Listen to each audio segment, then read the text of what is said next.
Hello बच्चों, केम छो? जय स्वामीनारायण।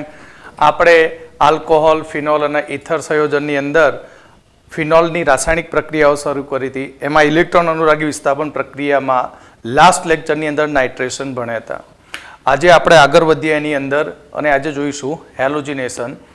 એની અંદર માત્ર એક જ પ્રક્રિયા છે હેલોજિનેશનમાં, નથી ક્લોરિનેશન, નથી આયોડિનેશન કે ફ્લોરિનેશન. તો બાકી શું રહ્યું? બ્રોમિનેશન. તો આપણે હેલોજિનેશનની અંદર ફિનોલનું બ્રોમિનેશન જ ભણવાનું છે. તો ફિનોલનું બ્રોમિનેશન અહીંયા બે પરિસ્થિતિમાં થાય. પહેલી એક પરિસ્થિતિ એ કે ફિનોલની નીચા તાપમાને ક્લોરોફોર્મ અથવા તો કાર્બન ડાયસલ્ફાઇડ જેવા નીચી ધ્રુવ્યતાવાળા દ્રાવકની હાજરીમાં બ્રોમિન સાથે પ્રક્રિયા કરવામાં આવે તો મોનોબ્રોમોફિનોલ મળે છે. અહીંયા આપણે ફિનોલની નીચા તાપમાને ક્લોરોફોર્મ અથવા કાર્બન ડાયસલ્ફાઇડ જેવા નીચી ધ્રુવ્યતાવાળા દ્રાવકની હાજરીમાં બ્રોમિન સાથે પ્રક્રિયા કરતા નિપજ તરીકે મોનોબ્રોમોફિનોલ મળે છે. તો મોનોબ્રોમોફિનોલ એટલે કેટલી નિપજ? તો તમે જાણો છો ફિનોલમાં OH સમૂહ તે ઓર્થોપેરા નિર્દેશક સમૂહ છે. માટે અહીંયા આપણને બે નિપજોનું મિશ્રણ મળશે. તો ફિનોલ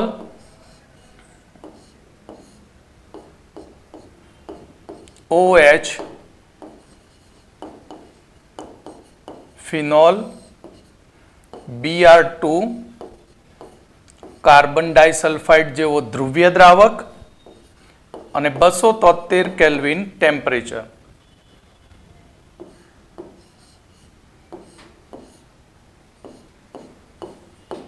તો OHBr પ્લસ બીજી નિપજ પેરાસ્થાન ઉપરથી મળશે અને એક જ Br દાખલ થયો માટે આને મોનોબ્રોમોફિનોલ કહ્યું. એટલે આ છે ઓર્થો બ્રોમોફિનોલ અને આ છે પેરા બ્રોમોફિનોલ. તો આપણે બેન્ઝીનનું હેલોજિનેશન ભણ્યા હતા, બ્રોમિનેશન ભણ્યા હતા.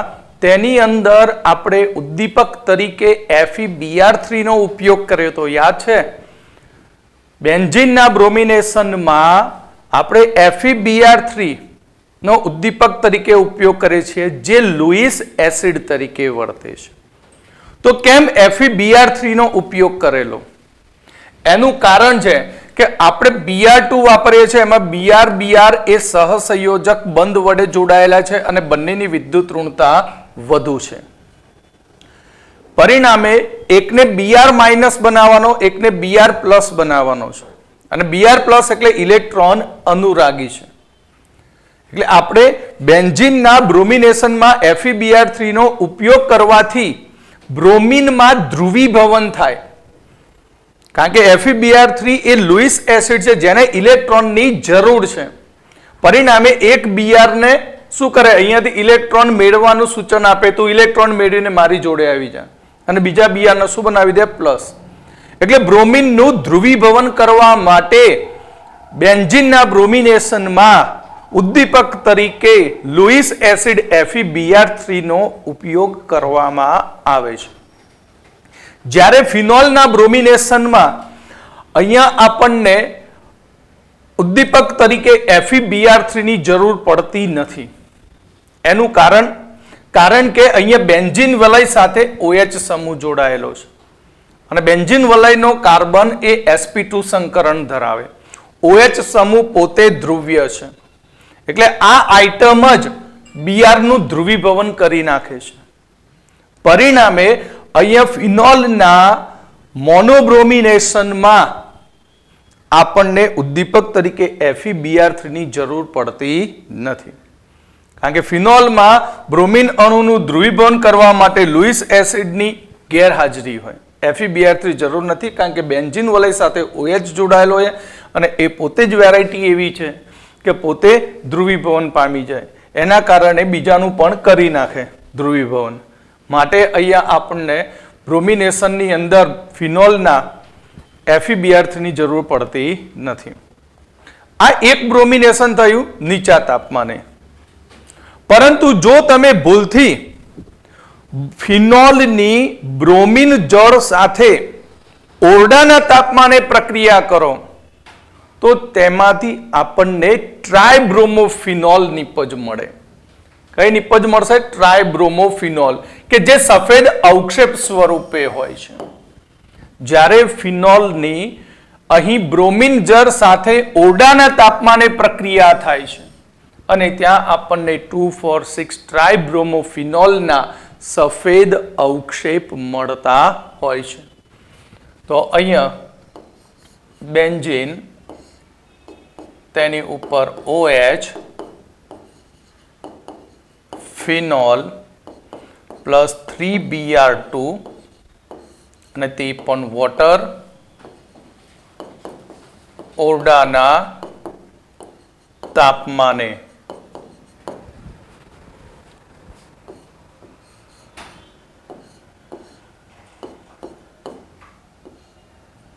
બેન્ઝીન ઉપર OH, બીજા સ્થાન ઉપર Br, ચોથા સ્થાન ઉપર Br અને છઠ્ઠા સ્થાન ઉપર Br પ્લસ 3HBr રિમૂવ થશે, કારણ કે જે સ્થાન ઉપર Br જશે ત્યાંથી H મુક્ત થશે અને 2,4,6 ટ્રાય બ્રોમોફિનોલ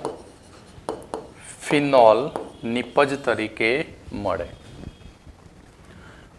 અહીંયાથી JEE ની અંદર MCQ પૂછાઈ ગયેલો એ વજન આધારિત હતો. તો તમને ખાલી સમજૂતી આપી દઉં કે ફિનોલનો કેટલો મોલ વપરાયો? 1. સ્ટોક્યોમેટ્રી ફિનોલની 1 થઈ. અહીંયા બ્રોમિનની 3, નિપજની કેટલી થઈ? 1. તત્વ યોગ મિતિ ફિનોલ 1 છે, Br2 કેટલા છે? 3 છે, બરાબર. અને 2,4,6 ટ્રાયબ્રોમોફિનોલ કેટલો છે? તો 1. હવે આપણે મોલની વાત કરીએ, બરાબર. તો મોલ આનો 1 મોલ વપરાય, જ્યારે આના Br2 ના કેટલા મોલ? 3 મોલ. તો નિપજ આપણને 1 મોલ મળે. ક્લિયર? તો હવે આના ઉપરથી તમને MCQ પૂછી દે કે 192 ગ્રામ ફિનોલની બ્રોમિન જળ સાથે પ્રક્રિયા કરવામાં આવે તો કેટલા ગ્રામ અથવા કેટલા મોલ 2,4,6 ટ્રાયબ્રોમોફિનોલ મળે? તો કશું નહીં લાંબુ વિચારવાનું, 192 ગ્રામ ફિનોલના શું શોધી નાખવાના? મોલ, બરાબર. અને Br2, એક Br નો મોલર દર 80, તો 2 નું 160, 160 ગુણ્યા 3, બરાબર. પણ એને આપણે જરૂર જ નથી. કેટલા વપરાયા કે તો આપણે શોધવા પડે. તો આના મોલ શોધી નાખો. સ્ટોક્યોમેટ્રી પ્રમાણે એકે કેટલો મોલ? 1 મોલ. તો આટલા મોલે કેટલા? સીધા મોલ મળી જાય. અને પછી આનું મોલર દર શોધી એની સાથે ગુણી નાખો એટલે તમને 2,4,6 ટ્રાયબ્રોમોફિનોલ કેટલા ગ્રામ મળશે તે તમને આન્સર મળી જશે, બરાબર. અને આવો MCQ પૂછાઈ ગયેલો છે JEE માં, એટલે ધ્યાન રાખજો. હવે આગળ આપણે બીજી પ્રક્રિયા જોઈશું. પ્રક્રિયા તો નહીં પણ કોયડા છે. કોયડાની અંદર 11.5. તો કોયડાની અંદર શું છે જોઈ લઈએ આપણે. નીચે દર્શાવેલી પ્રક્રિયાઓની સંભવિત નિપજોના બંધારણો લખો. તો પહેલું કહે છે કે 3-મિથાઇલ ફિનોલનું બ્રોમિનેશન અને 3-મિથાઇલ ફિનોલનું મોનોનાઇટ્રેશન. મોનોનાઇટ્રેશન મતલબ એક વખત જ નાઇટ્રેશન કરવાનું. તો આપણા જોડે છે પહેલો આન્સર A માં A, બેન્ઝીન ઉપર OH, તેના ત્રીજા સ્થાનમાં મિથાઇલ ગ્રુપ, એટલે 3-મિથાઇલ ફિનોલ. હવે આપણે આનું મોનોનાઇટ્રેશન કરીએ, મંદ HNO3. તો મોનોનાઇટ્રેશન કરીશું તો NO2 ગ્રુપ કયા સ્થાન ઉપર જશે? તો તમે જાણો છો કે OH ગ્રુપ જે છે એ ઓર્થોપેરા નિર્દેશક સમૂહ છે. એટલે આનું નાઇટ્રેશન કરીએ તો NO2 સમૂહ OH, CS3, NO2 પ્લસ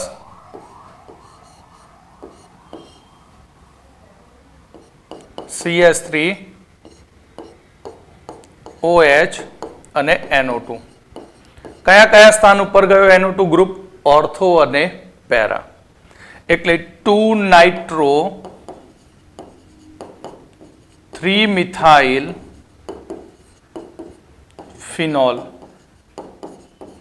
અને બીજી 4 નાઇટ્રો 3 મિથાઇલ ફિનોલ.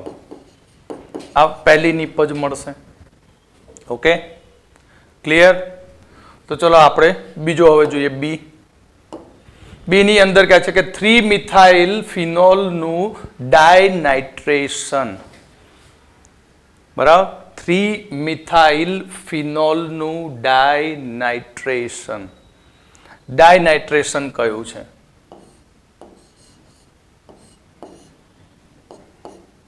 તો OH. Answer B, CS3 3 methyl phenol. હવે એનું આપણે ડાયનાઇટ્રેશન સાંદ્ર HNO3 વડે કરીશું પ્લસ સાંદ્ર H2SO4 માઇનસ H2O થાય. તો ડાયનાઇટ્રેશન. તો ડાયનાઇટ્રેશનની અંદર કયા કયા સ્થાન ભરાશે? તો OH અને આ CS3. તો કયા સ્થાન ભરાય? ફિક્સ. મોનોનાઇટ્રેશનમાં બે નિપજો હતી, ઓર્થો અને પેરા. તો એક NO2 ઓર્થોમાં જશે અને બીજો જશે પેરામાં. એટલે આ રીતે આપણને નિપજ મળશે કઈ? 2 4 ડાયનાઇટ્રો 3 મિથાઇલ ફિનોલ. ઓકે, હવે આપણે ત્રીજું જોઈએ. ફિનાઇલ મિથેનોઇટનું મોનોનાઇટ્રેશન સી. તો ફિનાઇલ મિથેનોઇટનું મોનોનાઇટ્રેશન OCOCS3. બરાબર. તો અહીંયા આનું આપણે નાઇટ્રેશન કરીએ, મોનોનાઇટ્રેશન સાંદ્ર HNO3 વડે પ્લસ સાંદ્ર H2SO4 માઇનસ H2O. તો મોનોનાઇટ્રેશન કરીએ તો અહીંયા NO2 ગ્રુપ ઓર્થો અને પેરા સ્થાનમાં જવું જોઈએ, પણ ઓર્થો સ્થાનમાં જવાની શક્યતા ખૂબ જ ઓછી હોય. એનું કારણ છે કે અહીંયા ઓક્સિજન સાથે એક મોટો સમૂહ જોડાયેલો છે અને એ મોટો સમૂહ એ ઓર્થો સ્થાન ઉપર અવકાશીય અવરોધ ઉત્પન્ન કરે અને એ અવકાશીય અવરોધને કારણે ફક્ત આપણને પેરા નિપજ મળતી હોય છે. એટલે અહીંયા NO2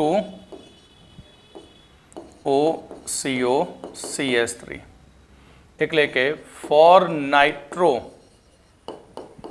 ફિનાઇલ એસિટેટ અથવા મિથેનોઇટ.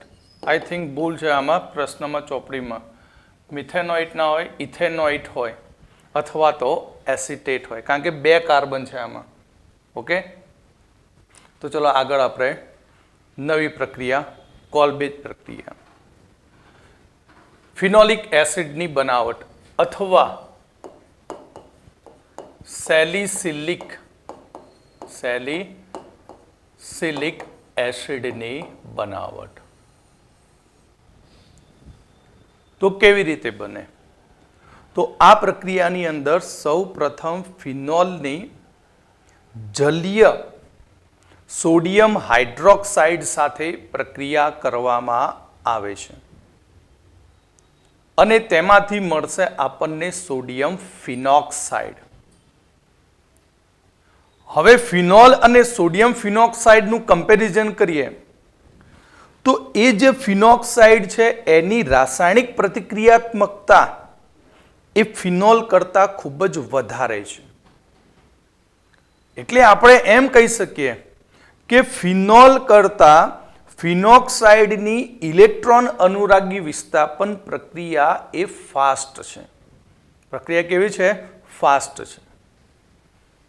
તો આપણે સૌથી પહેલા ફિનોલની સોડિયમ હાઇડ્રોક્સાઇડ સાથે પ્રક્રિયા કરીએ. તો તમને ખબર છે કે ફિનોલ એસિડિક છે, NaOH બેઝ, માટે સોડિયમ ફિનોક્સાઇડ બને. અને એ સોડિયમ ફિનોક્સાઇડ બન્યા પછી તેની કાર્બન ડાયોક્સાઇડ સાથે પ્રક્રિયા કરીએ. અને એ કાર્બન ડાયોક્સાઇડ સાથે પ્રક્રિયા કરવાથી ત્યાં સોડિયમ ફિનોક્સી ફોર્મેટ નામનું એક અસ્થાયી સંયોજન મળે. અને એની પુનઃગોઠવણી થવાથી સોડિયમ સેલિસિલેટ મળશે. અને એ સોડિયમ સેલિસિલેટનું ત્યાર પછી એસિડીકરણ કરતા આપણને સેલિસિલિક એસિડ મળતો હોય છે. એટલે આ પ્રક્રિયા આમ જોઈએ તો આપણને પહેલું સોડિયમ ફિનોક્સાઇડ બને, પછી સોડિયમ ફોર્મેટ બને, બરાબર, ત્યાર પછી સોડિયમ સેલિસિલેટ બને અને પછી બને સેલિસિલિક એસિડ. પણ NCERT બુકની અંદર આખું કટ કરી નાખ્યું અને 3 સ્ટેપમાં પૂરી કરી નાખીશ. બરાબર. તો આપણા બોર્ડની અંદર અનુલક્ષીને આ પ્રક્રિયા આપણા માટે થિયરીમાં પૂછાય તો IMP છે. એટલે આપણે NCERT પ્રમાણે જ એનો આન્સર લખવાનો. તો આ પ્રક્રિયાની અંદર ફિનોલની સોડિયમ હાઇડ્રોક્સાઇડ સાથે પ્રક્રિયા કરવાથી ફિનોક્સાઇડ આયન બને અને એ ફિનોક્સાઇડ એ ફિનોલ કરતા ઇલેક્ટ્રોન અનુરાગી વિસ્થાપન પ્રક્રિયા માટે વધુ પ્રતિક્રિયાત્મક હોય છે. એના રીઝનો પણ આપણે આગળ ભણી ગયા. તો હવે તેની CO2 જેવા નિર્બળ ઇલેક્ટ્રોન અનુરાગી સાથે પ્રક્રિયા કરો તો પણ વિસ્થાપન પ્રક્રિયા થાય. ડાયરેક્ટ ફિનોલની કાર્બન ડાયોક્સાઇડ સાથે વિસ્થાપન પ્રક્રિયા નથી થઈ શકતી, પણ એને સૌથી પહેલાં બનાવવો પડે સોડિયમ ફિનોક્સાઇડ. અને સોડિયમ ફિનોક્સાઇડ એ સારામાં સારો અહીંયા સૌથી ઝડપી ઇલેક્ટ્રોન અનુરાગી વિસ્થાપન પ્રક્રિયા કરતો આયન બને, જેથી CO2 નિર્બળ ઇલેક્ટ્રોન અનુરાગી વિસ્થાપન પ્રક્રિયક હોવા છતાં પણ તે સહેલાઈથી પ્રક્રિયા આપશે અને 2-હાઇડ્રોક્સી બેન્ઝોઇક એસિડ એટલે કે સેલિસિલિક એસિડ બનશે. તો આપણે એનું પ્રક્રિયા સમીકરણ લખીશું. તો સૌથી પહેલાં થિયરી સમજ્યા પછી પ્રક્રિયા સમીકરણ. તો અહીંયા આપણે સૌથી પહેલાં ફિનોલ લઈએ છીએ અને ફિનોલ લીધા પછી તેની જલીય NaOH સાથે પ્રક્રિયા કરીશું. તે પણ 6 થી 8% જેટલું હોય છે સાંદ્રતાવાળો. અને અહીંયા આપણે પ્રક્રિયા કરતા અહીંયા ONA બનશે, સોડિયમ ફિનોક્સાઇડ, જેને સોડિયમ ફિનેટ પણ કહેવાય. હવે આની આપણે 2 સ્ટેપમાં પ્રક્રિયા કરવાની. ફર્સ્ટ સ્ટેપમાં કાર્બન ડાયોક્સાઇડ વાયુ પસાર કરવાનો, બરાબર. અને એ કાર્બન ડાયોક્સાઇડ વાયુ પસાર કર્યા પછી સેકન્ડ સ્ટેપમાં તેનું એસિડીકરણ કરવાનું. એટલે H+ એસિડ ઉમેરી દેવાનો, મંદ HCl. તો અહીંયા બેન્ઝીન ઉપર OH અને અહીંયા ઓર્થો સ્થાનમાં COOH બની જશે. એટલે 2-હાઇડ્રોક્સી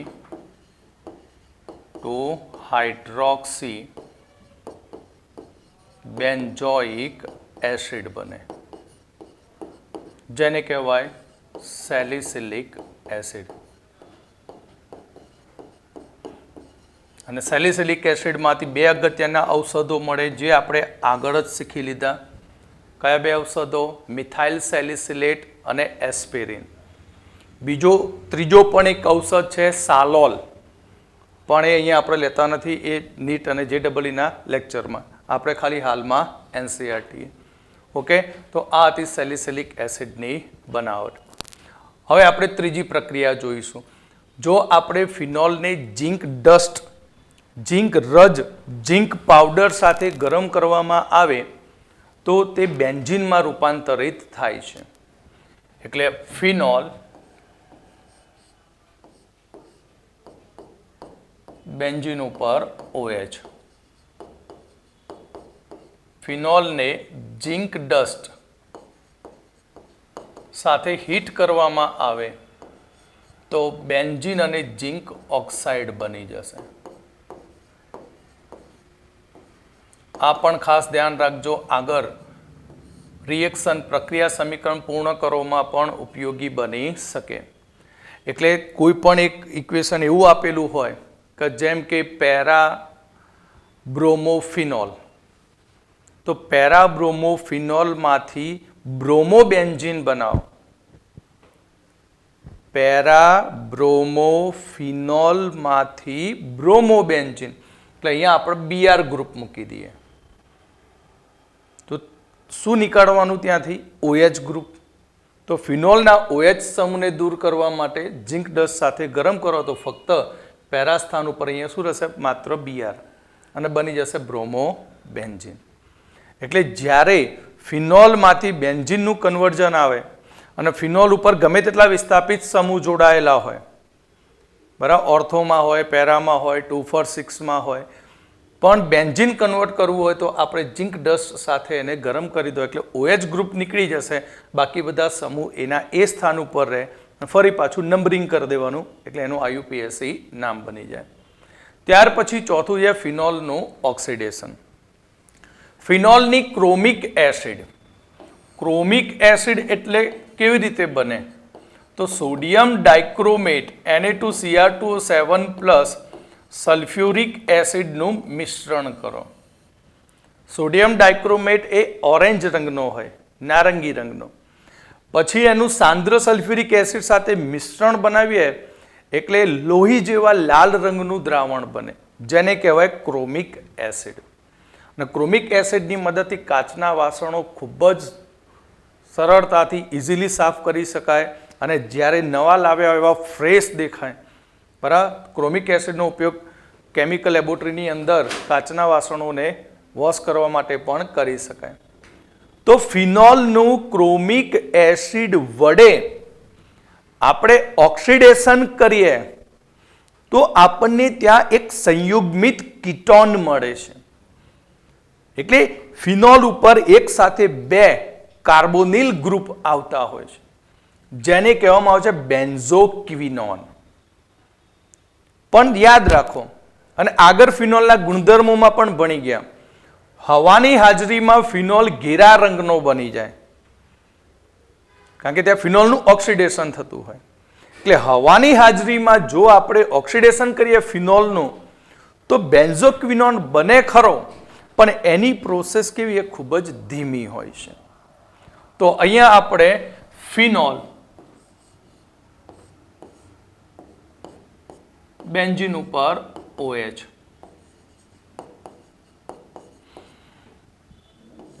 તેની Na2Cr2O7 H2SO4 દ્વારા ઓક્સિડેશન કરીએ તો એનું બંધારણ સૂત્ર ખાસ યાદ રાખજો. સામ સામે ડબલ બોન્ડ O અને અહીંયા આવશે દ્વિબંધ, જેને કહેવાય બેન્ઝોક્વિનોન.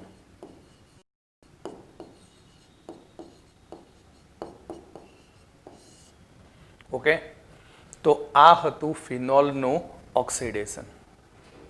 હવે ખાસ મોસ્ટ IMP અને અગત્યની પ્રક્રિયા જોઈશું, રીમર-ટીમાન પ્રક્રિયા.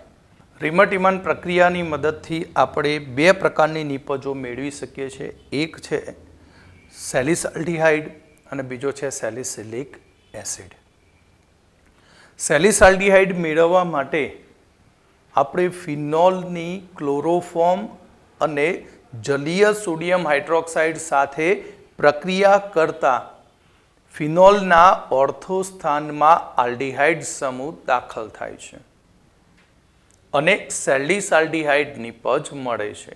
આ પ્રક્રિયાને રીમર-ટીમાન પ્રક્રિયા કહે છે. તો કેવી રીતે રીમર-ટીમાન પ્રક્રિયા થાય તે જોઈએ. તો આ પ્રક્રિયાની અંદર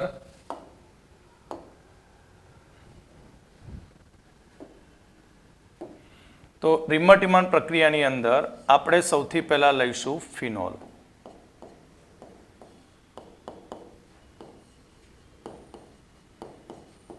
અને ફિનોલની ક્લોરોફોર્મ CHCl3+NaOH 340 કેલ્વિને પ્રક્રિયા કરીશું. તો તો અહીંયા એક ઇન્ટરમીડિયેટ મધ્યવર્તી સંયોજન મળશે. ONA અને અહીંયા CHCl2. ઓકે, આ મધ્યવર્તી સંયોજન બન્યું તે કહેવા છે બેન્ઝાલ ક્લોરાઇડ. એટલે સેલિસાલ્ડિહાઇડ બનાવવાની રિમર્ટીમાન પ્રક્રિયામાં સૌથી પહેલું એક ઇન્ટરમીડિયેટ બને બેન્ઝાલ ક્લોરાઇડ. અને આ બેન્ઝાલ ક્લોરાઇડનું આલ્કલી વડે જળ વિભાજન કરવાનું, એટલે જલીય 2NaOH વડે, તો -2NaCl થશે. અને અહીંયા OH અને આ કાર્બન ઉપર 2 OH સમૂહ આવશે. તો હવે જે નિપજ બની જળ વિભાજનથી તે નિપજ અસ્થાયી હોય છે. કારણ કે જ્યારે એક જ કાર્બન ઉપર OH ની સંખ્યા 1 થી વધારે હોય ત્યારે OH ના લોન પેર વચ્ચે અપાકર્ષણ બળ વધે છે. માટે આ ભાગ કે જે અસ્થાયી બને છે, આ ભાગ કેવો બનતો હોય? અસ્થાયી બનતો હોય છે. ઓકે, તો અહીંયાથી પાણીનો અણુ શું થશે? દૂર થશે, -H2O. અને અહીંયા સોડિયમ સેલિસાલ્ડિહાઇડ મળશે, ONA, અને અહીંયા આવશે CHO. અહીંયાથી H2O નો અણુ દૂર થયો. હવે આનું આપણે મંદ HCl વડે એસિડીકરણ કરી દઈએ તો -NaCl થશે અને બની જશે સેલિસાલ્ડિહાઇડ. બેન્ઝીન ઉપર ONA અરે OH CHO. શું બનાય? સેલિસાલ્ડિહાઇડ. ઓકે, આ પ્રક્રિયાને કહેવાય રિમર્ટીમાન પ્રક્રિયા. ઓકે, તો હવે આનો આપણે બીજો ભાગ જોઈશું રિમર્ટીમાનનો. બરાબર, તો આપણે રિમર્ટીમાનની એક બીજી પ્રક્રિયા જે NCERTમાં નથી આપી પણ આ પ્રક્રિયાની મદદથી પણ આપણે સેલિસિલિક એસિડ બનાવી શકીએ છીએ. પણ આ પ્રક્રિયાની અંદર આપણે અહીં ક્લોરોફોર્મની જગ્યાએ કાર્બન ટેટ્રાક્લોરાઇડ લઈએ છીએ. ક્લોરોફોર્મને બદલે શું લઈએ? Carbon tetrachloride. અને કાર્બન ટેટ્રાક્લોરાઇડ લેવાથી ઓર્થો સ્થાનમાં COOH સમૂહ દાખલ થતા સેલિસિલિક એસિડ બને. આ પ્રક્રિયાને રિમર્ટીમાન પ્રક્રિયા કહેવાય છે. તો આ પ્રક્રિયા કેવી રીતે થાય તે આપણે જોઈશું. તો અહીંયા આગળની જેમ જ સેમ રિએક્શન કે બેન્ઝીન ઉપર OH,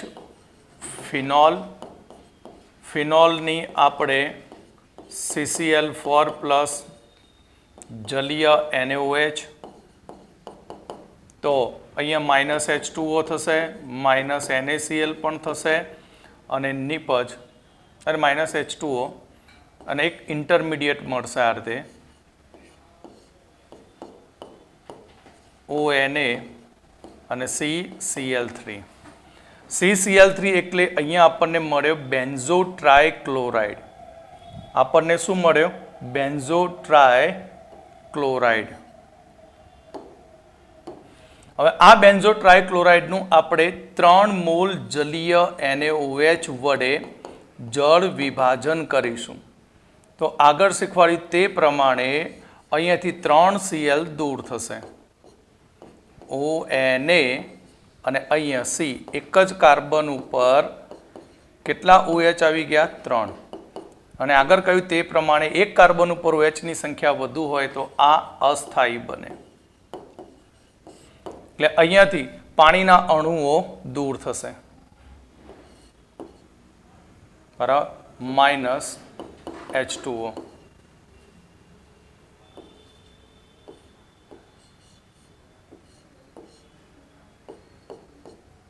ONA COOH બની જાય સેલિસિલિક એસિડ. H2O અહીંયાથી રિમૂવ થાય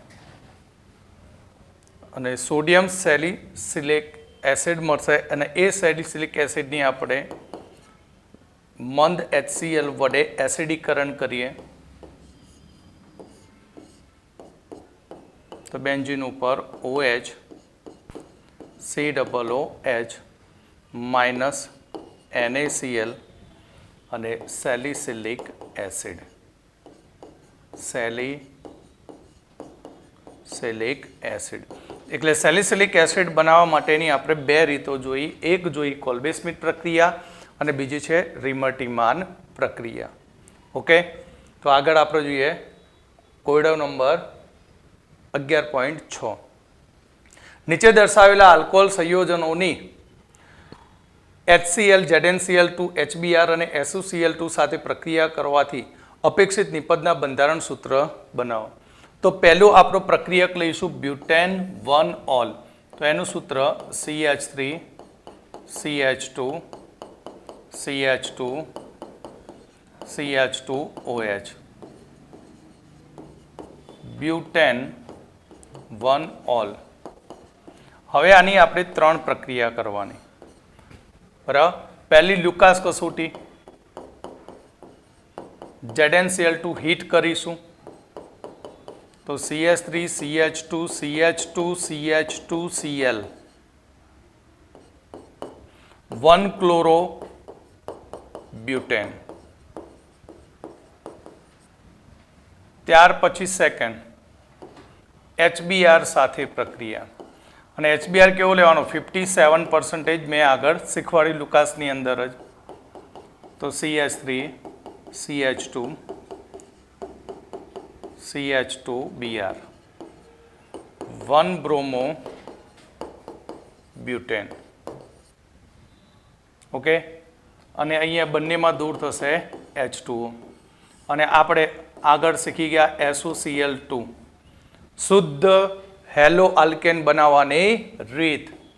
તો CH3 CH2 CH2Cl plus SO2 gas plus HCl gas અને 1 ક્લોરો બ્યુટેન મળશે.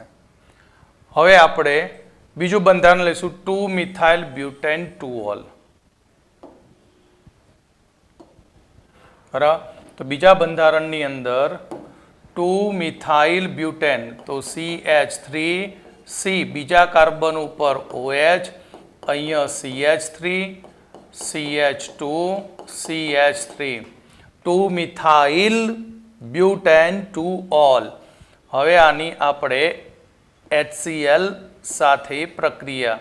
આ દ્વિતીયક આલ્કોહોલ છે, નહીં તૃતીયક આલ્કોહોલ. કેવો? તૃતીયક, ઝડપી પ્રક્રિયા આપે. એટલે HCl ZnCl2 ઓરડાના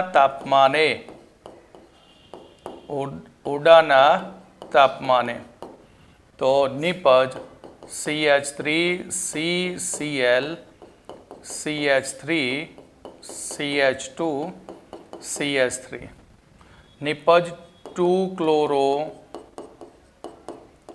2-મિથાઇલ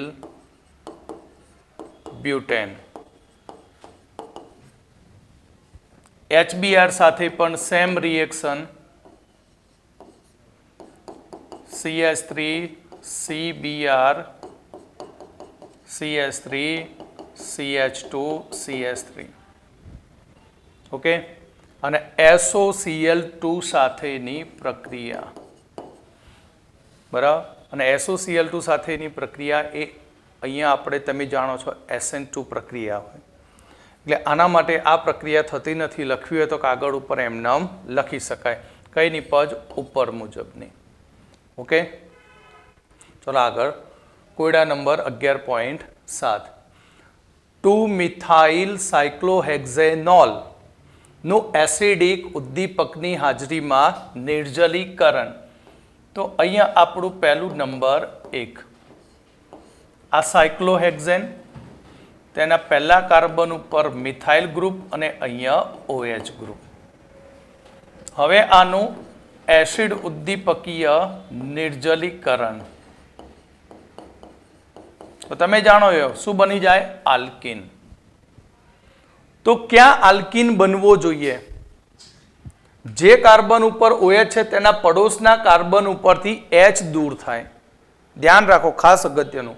અહીંયા નિપજની બે શક્યતાઓ થાય, એક મેજર અને એક માઇનોર. બરાબર? તો આ કાર્બન તમે જાણો છો, OH નો પડોશી કાર્બન આ બીટા બને, આ પણ બીટા બને, આ પણ બીટા બને. પણ આ બંને બીટા CH2 છે અને આ CH3 છે. તો ક્યાં વધારે નિપજ મળે? તો તેના માટે સેડઝેફ રૂલ્સ લાગુ પડે. કયો રૂલ્સ? સેડઝેફ. કે હંમેશા દ્વિબંધ ઉપર કાર્બનની સંખ્યા કેવી રહેતી હોય? વધુ. એટલે આ નિપજ એ મેજર બને. અને બીજી શક્યતા ખરી, પણ તે આપણે લખતા નથી આન્સરમાં. બીજી શક્યતા આ રીતે થાય અને H2O દૂર થશે અને આ માઇનોર છે. બરાબર? તમારો આન્સર આ બને. ત્યાર પછી બ્યુટેન 2-ol. સોરી,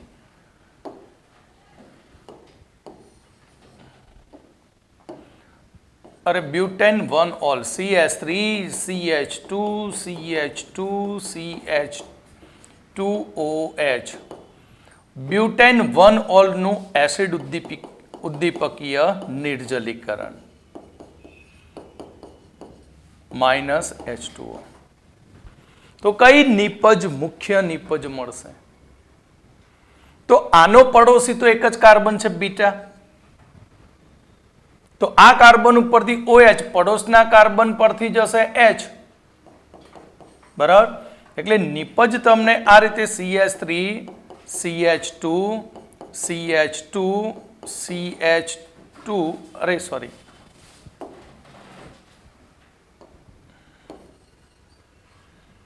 અહીંયા નિપજ ડબલ બોન્ડ CH2.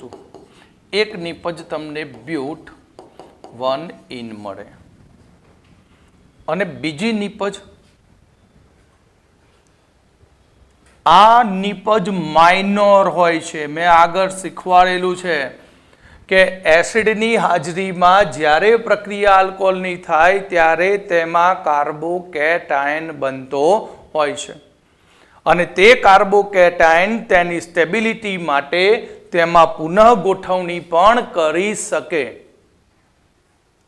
પરિણામે અહીંયા તમને મુખ્ય નિપજ તરીકે CH3 CH double bond CH CH3 અને નિપજ બ્યુટ 2-in મળશે અને આ મેજર છે. આ તમારો આન્સર બનશે. ઓકે, સમજવું હોય તો ક્રિયાવિધિ, ચલો આને સમજાવું કેવી રીતે આ મેજર બની. બરાબર? તો ચલો આટલું ઉત્તર દેજો. ચલો હવે આની ક્રિયાવિધિ જોઈએ આપણે થોડી. CH3 CH2 CH2 અને આ OH. હવે H+ ની હાજરીમાં પ્રક્રિયા થાય તો થશે શું? આ ઇલેક્ટ્રોન આપી દે, માટે CH3 CH2 CH2 CH2O H H. Oxygen કેવો બન્યો? પ્લસ. અને ઓક્સિજન પ્લસ અસ્થાયી ઓક્ઝોનિયમ આયન બન્યો. અહીંયાથી પાણી શું થશે? નીકળી જશે. એટલે ઓક્સિજન બંધના ઇલેક્ટ્રોન લઈને છૂટો પડે. એટલે CH3 CH2 CH2 અને CH2 પ્લસ. કયો કાર્બોકેટાયન? પ્રાઇમરી કાર્બોકેટાયન બન્યો. પણ અહીં પડોશના કાર્બન ઉપર 2 H છે જે સહેલાઈથી શું કરે? 1,2 H સ્થાનાંતર કરે, હાઇડ્રાઇડ સ્થાનાંતર. એટલે અહીંયાથી H આની ઉપર શિફ્ટ થઈ જાય અને બની જશે CH3 CH2 CH પ્લસ અને આ CH3 અને દ્વિતીયક કાર્બોકેટાયન બને. તો પ્રાઇમરી કરતા દ્વિતીય કાર્બોકેટાયન એ વધુ સ્થાયી છે અને હવે આ કાર્બન પડોશના કાર્બન ઉપરથી અહીંયાથી શું નીકળી જશે? H. ત્યાંથી H ઇલેક્ટ્રોન મૂકીને છૂટો પડશે કયા સ્વરૂપે H પ્લસ સ્વરૂપે અને CH3 CH double bond CH CH3 બ્યુટ 2 in એટલે આ નિપજ આપણે કઈ બની મુખ્ય નિપજ બને છે ઓકે ચલો આગળ વધીએ હવે આ તો વાંચી જવાનું છે આમાં મારી બહુ કઈ જરૂર ના પડે બરાબર તો અહીંયા કહે છે મિથેનોલનું ઔદ્યોગિક ઉત્પાદન મિથેનોલને કહેવામાં આવશે કાસ્ટ એટલે લાકડાનું સ્પિરિટ વુડ સ્પિરિટ તરીકે ઓળખવામાં આવે લાકડાનું વિભંજક નિસ્યંદન કરવાથી આપણને મિથેનોલ મળે મિથેનોલનું ઊંચા તાપમાને અને દબાણે બરાબર ઝિંક ઓક્સાઇડ અને ક્રોમિયમ ટ્રાયોક્સાઇડની હાજરીમાં carbon monoxide CO gas plus 2H2 gas બરાબર હવે આનું ઉદ્દીપકીય ઓક્સિડેશન કરીએ ZnO Cr2O3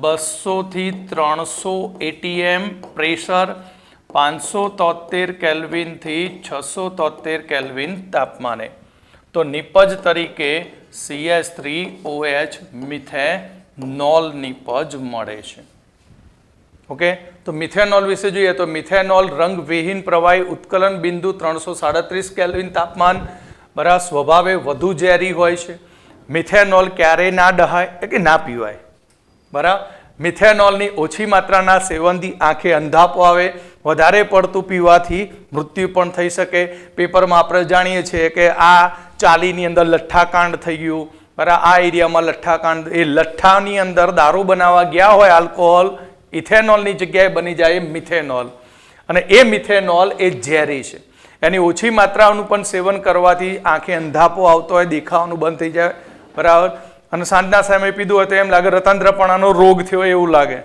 બરાબર એટલે વધુ પ્રમાણે સેવન કરવાથી મૃત્યુ પણ થઈ શકે તેનો ઉપયોગ પેઇન્ટ ઉદ્યોગની અંદર અને વાર્નિશમાં દ્રાવક તરીકે થાય વાર્નિશ એટલે આપણે લાકડાને ઉપર પોલિશ લગાવે ચમકાય તે બરાબર મેલેમાઇન લગાવે પછી એની ઉપર એક પડ લગાવવામાં આવે એ વાર્નિશની બનાવટમાં અને ફોર્માલ્ડિહાઇડની બનાવટમાં તેનો ઉપયોગ થાય છે ત્યાર પછી આપણે બીજું જોઈશું ઇથેનોલ બરાબર ઇથેનોલનું ઔદ્યોગિક ઉત્પાદન આથવણ પદ્ધતિ દ્વારા કરવામાં આવે છે જેની અંદર મોલોસિસ બરાબર રસીવાળો ગોળ શેરડીને પીલીને પછી એને ગરમ કરવામાં આવશે એટલે એમાંથી મોટાભાગનું પાણી એ દૂર થશે અને રગડા જેવું બને એને મોલોસિસ કહેવાય એટલે મોલોસિસ શેરડી અને દ્રાક્ષ જેવા ફળોનું ઇન્વર્ટેજ ઉત્સેચકની હાજરીમાં જ્યારે એનું આથવણ થાય એટલે એ ગ્લુકોઝ અને ફ્રુક્ટોઝમાં રૂપાંતરિત થાય છે અને એ ગ્લુકોઝ અને ફ્રુક્ટોઝનું ત્યાર પછી ઈસ્ટમાંથી મળતા જાયમેજ ઉત્સેચક વડે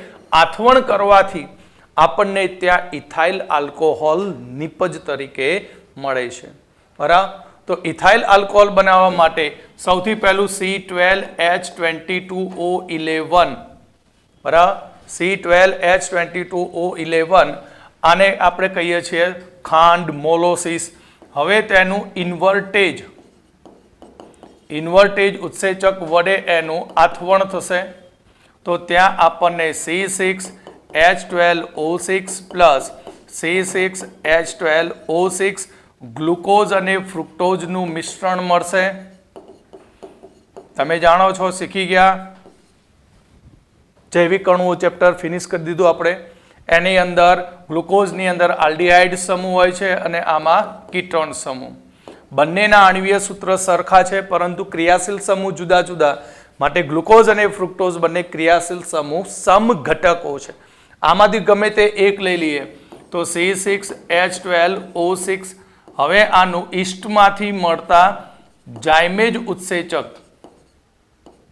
તો જાયમેજ ઉત્સેચક વડે તેનું આથવણ થતા C2H5OH 2 times ethanol plus 2CO2 બને આ ઇથેનોલને આપણે ગ્રીન સ્પિરિટ પણ કહીએ છીએ ઇથેનોલને શું કહેવામાં આવશે ગ્રીન સ્પિરિટ કહેવામાં આવે છે તો દારૂ બનાવવા માટે દ્રાક્ષ શર્કરા અને ઈસ્ટના સ્ત્રોતની જરૂર પડતી હોય છે બરાબર દારૂ બનાવવા માટે દ્રાક્ષ એક શર્કરાનું રૂપ છે અને ઈસ્ટ આપણે કોના માટે ઉત્સેચક તરીકે જરૂર પડે જ્યારે દ્રાક્ષ પાકી હોય બરાબર અને એ શર્કરાનો જથ્થો વધતો જાય ત્યારે તેની બહારની સપાટી ઉપર ઈસ્ટ જમા થતી હોય છે તમે જોજો ખૂબ જ પાકી ગયેલી દ્રાક્ષ હશે બરાબર, તો એની ઉપર સફેદ સફેદ લેયર જામી જતું હોય અને એ લેયર કોનું છે? ઈસ્ટનું છે. એટલે એવી પાકી ગયેલી ખૂબ જ પાકી ગયેલી દ્રાક્ષ કે જેની સપાટી ઉપર ઈસ્ટનું લેયર હોય તે બધી દ્રાક્ષ એક મોટા ડ્રમમાં નાખવામાં આવે અને ડ્રમમાં નાખીને એને કચડવામાં આવશે, એટલે પિલાણ કરવામાં આવે. અને કચડવામાં આવે ત્યારે શર્કરા અને ઉત્સેચક એકબીજાના સંપર્કમાં આવતા આથવણની પ્રક્રિયા શરૂ થતી હોય છે. પણ આથવણની પ્રક્રિયા અહીંયા અજારક શ્વસનની પ્રક્રિયા છે. અજારક શ્વસન એટલે ત્યાં ઓક્સિજનની ગેરહાજરીમાં પ્રક્રિયા થાય અને તે દરમિયાન કાર્બન ડાયોક્સાઇડ મુક્ત થતો હોય છે. હવે ઉત્પન્ન થયેલા આલ્કોહોલની 14% માત્રા વધી જાય ત્યારે જાયમેજની ક્રિયા અવરોધાય છે. ઉત્પન્ન થયેલા આલ્કોહોલની માત્રા 14% વધી જાય ત્યારે જાયમેજ ત્યાં કાર્ય કરી શકતો નથી. જો હવા ભળી જાય તો શું થાય? હવા ભળી જાય તો જે બનેલો ઇથાઇલ આલ્કોહોલ છે એનું ઓક્સિડેશન થઈ જાય અને તેનું એસિટિક એસિડમાં રૂપાંતર થાય અને પછી એ જે આલ્કોહોલ બને એ આલ્કોહોલ એ ખટાશયુક્ત બનતો હોય છે. એટલે એનો ટેસ્ટ આખો બદલાઈ જાય. એટલે આલ્કોહોલિક પીણાનો જે ટેસ્ટ હોય એ ટેસ્ટ રહેતો નથી. તો અહીં આલ્કોહોલ રંગવિહીન પ્રવાહી છે. ઉત્કલન બિંદુ 351 કેલ્વિન. ઉદ્યોગોમાં રંગ ઉદ્યોગમાં દ્રાવક તરીકે તથા કાર્બનના અનેક સંયોજનો બનાવવામાં તેનો ઉપયોગ થાય છે, જે આપણે આગળના ચેપ્ટરમાં ભણી ગયા. આલ્કોહોલમાંથી હેલો આલ્કેન જેવા સંયોજન બનાવી શકાય. આલ્કોહોલમાંથી આ ચેપ્ટરમાં ભણે આલ્ડીહાઇડ બનાવી શકાય, કીટોન બનાવી શકાય, કાર્બોક્સિલિક એસિડ બનાવવામાં પણ ઉપયોગી બને છે. હવે જે ઇન્ડસ્ટ્રીની અંદર ઇથેનોલ વાપરવામાં આવે, ગવર્મેન્ટ ગાંડી નહીં, પ્યોર ઇથેનોલ આપી દે ને તો લોક એનો વેપાર કરી નાખે માર્કેટની અંદર વાઇન તરીકે, બરાબર. તો ગવર્મેન્ટ જ્યારે ઇન્ડસ્ટ્રીની અંદર આલ્કોહોલનો ઉપયોગ કરાવતી હોય ત્યારે એ આલ્કોહોલની સાથે કોપર સલ્ફેટ ઉમેરી દે, જેથી આલ્કોહોલ થોડું રંગ પકડે, બરાબર. અને પછી એનો સંપૂર્ણપણે ઉપયોગ ન થાય તે માટે તેમાં થોડીક માત્રામાં પિરિડીન નામનું ઝેરી બેઝિક પદાર્થ ઉમેરવામાં આવે, જે દુર્ગંધયુક્ત હોય છે. પિરિડીન ખૂબ જ ખરાબ વાસ ધરાવતો ઝેરી છે, બરાબર. હવે આ બે વસ્તુ ઉમેરવાથી હવે તે આલ્કોહોલ પીવા માટે યોગ્ય રહેતો નથી. તો આવા આલ્કોહોલને વિકૃત આલ્કોહોલ કહેવામાં આવે છે અને આ પ્રોસેસને કહેવાય આલ્કોહોલનું વિકૃતિકરણ. તો આલ્કોહોલના સેવનથી શું થાય? ઇથેનોલ પીવાથી શું થાય? તો ઇથેનોલના સેવનથી કેન્દ્રીય ચેતાતંત્રને અસર કરે, ખોપડીને, નિર્ણય શક્તિ ગુમાવી દે, પછી ગમે તેમ બકવાસ કર્યા કરે, બરાબર. ના કરવાના કાર્ય કરી નાખે, બરાબર. એટલે એની અંદર સંબંધન ઘટી જતું હોય, વિચાર શક્તિ ઓછી થઈ જાય. અને જો વધુ માત્રામાં પીવે તો ઉબકા ચાલુ થાય. શું થાય? ઉબકા આવે. પછી ગમે તેમ આપણે ઘાંટા પાડીએ પણ કશું સાંભળે નહીં, બેરાસ આવી જાય. કોક પડ્યો હોય દારૂડિયો, પછી કે તું હેડ ના અહીંયાથી, હાલતી નો થા, બરાબર. એ તો એની મસ્તીમાં જ પડે. કેમ? એનો બેરાસ આવી ગઈ છે, હા ભરતો જ નહીં, એને લાત મારવી પડે, ધોકો મારો તો ઊભો થાય, બરાબર. બીજું, સ્વયં શ્વસન ક્રિયામાં અવરોધ ઉત્પન્ન થાય. વધારે પડતો આલ્કોહોલ પી જાય તો એ એનું નર્વસ સિસ્ટમ આખું કંટ્રોલ ગુમાવી દે, સુગરની માત્રા એકદમ ડાઉન થઈ જાય અને પછી એ ટોટલી અનકોન્શિયસ થઈ જાય. નક્કી નહીં, વધારે પડતું પીવાઈ ગયું હોય તો રામ નામ સત્ય પણ થઈ શકે છે. તો હવે આપણે અહીંયા આલ્કોહોલ, ફિનોલ અને ઇથર, અહીંયા આલ્કોહોલ, ફિનોલ પૂરું થાય. જે પણ લખાણ સંબંધિત પ્રશ્નો બાકી હશે પછી લઈશું અને ઇથર નેક્સ્ટ લેક્ચરમાં સ્ટાર્ટ કરીને ચેપ્ટર ફિનિશ કરીશું.